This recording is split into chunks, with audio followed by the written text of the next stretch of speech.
असंच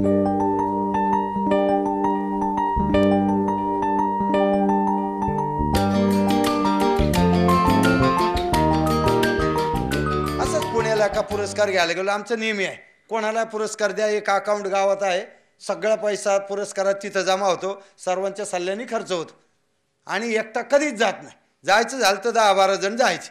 पुरस्कार पैशाचा असू नसू, वर्गणी करायच्या, भाकरी बांधायचं, जायचं. आलो पुण्याला, मोठा कार्यक्रम, एकट्यालाच बोलवलं होतं. मी म्हणलो एकट्याला जमणार नाही, 50 घेऊन ये, करायची अशी व्यवस्था करा, नाही तर करू नका.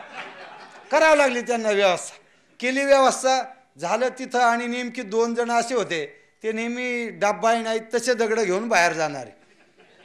आता प्रसंग असा आला, आम्ही 94 साली 100% शौचालय बांधली होती, कुणी वापरले नाही, आणि त्यांना नेमकी कमोडचं भांडं असणारी रूम मिळाली.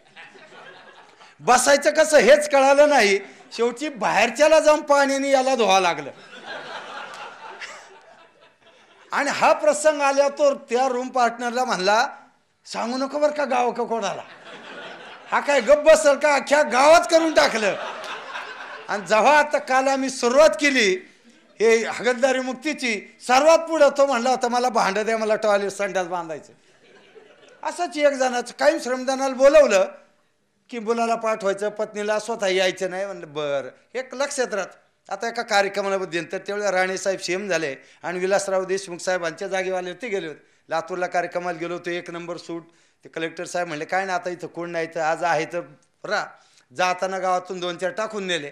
एक आसाने याला गोठ्यात काम करता करता पायजमा फाटलेला, चप्पल शेणाने भरलेली. चल म्हणलं संध्याकाळी परत यायचं. बस, अहो नाही मला, बस बस बस बस घेतला आणि याला 3 दिवस फिरून आणला.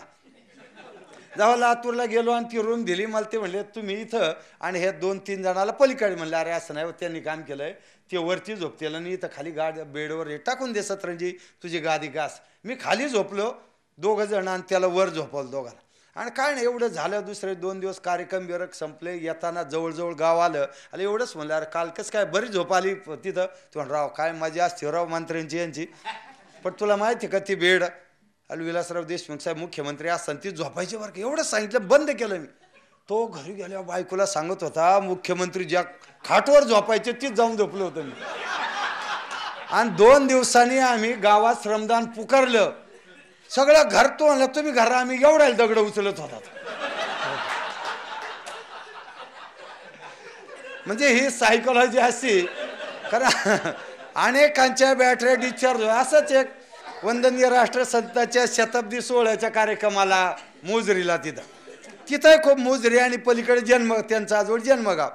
जाताना आम्ही नेलो, जाताना शेगाव दर्शन, तिथं त्या रेस्ट हाऊसवर राहण्याची व्यवस्था केली.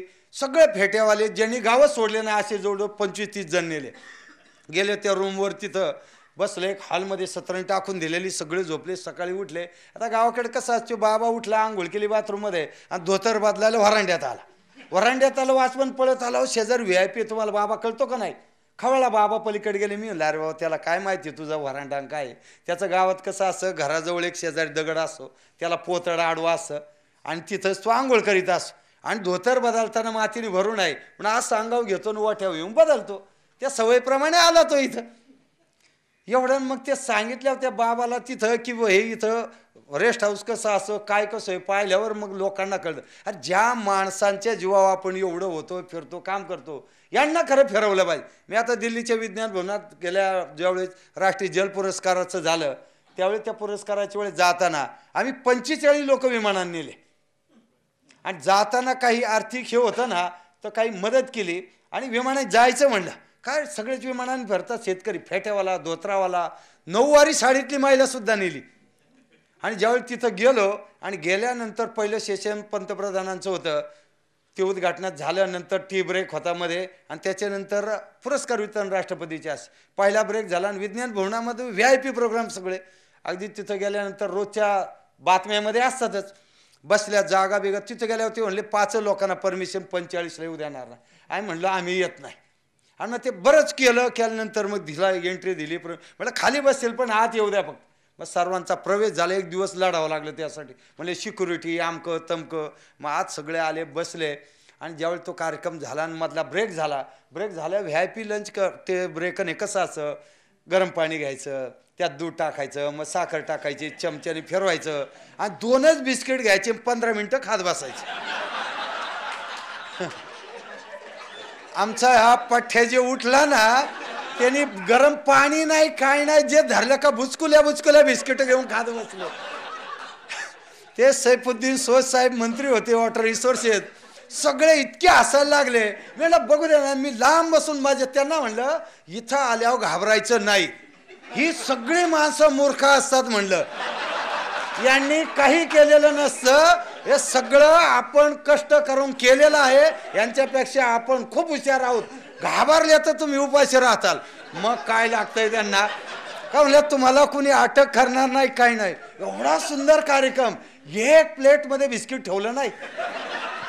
पण ज्यावेळेस कार्यक्रम भाषण सुरू झाले, प्रत्येकाच्या भाषणामध्ये हिवरे बाजारचं नाव.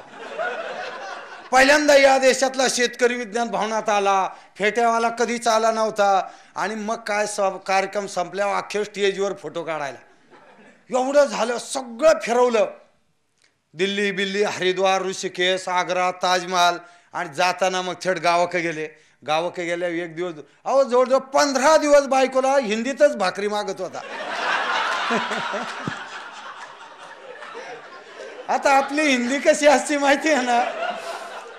आता मी जर एकटाच विमानाने गेलो असो, गावात येऊन सांगत बसला असो, तर लोकांनी 17 वेळा माझी तपासणी केली असती. नेमकी तिथं गेल्यावर तुम्हाला खर्च कोणी केला खरं सांगा, आणि विमानाने कुठं कोण लावित असतं का, म्हणजे इन्क्वायरी ऑडिट सुरू झालं असतं आपलं.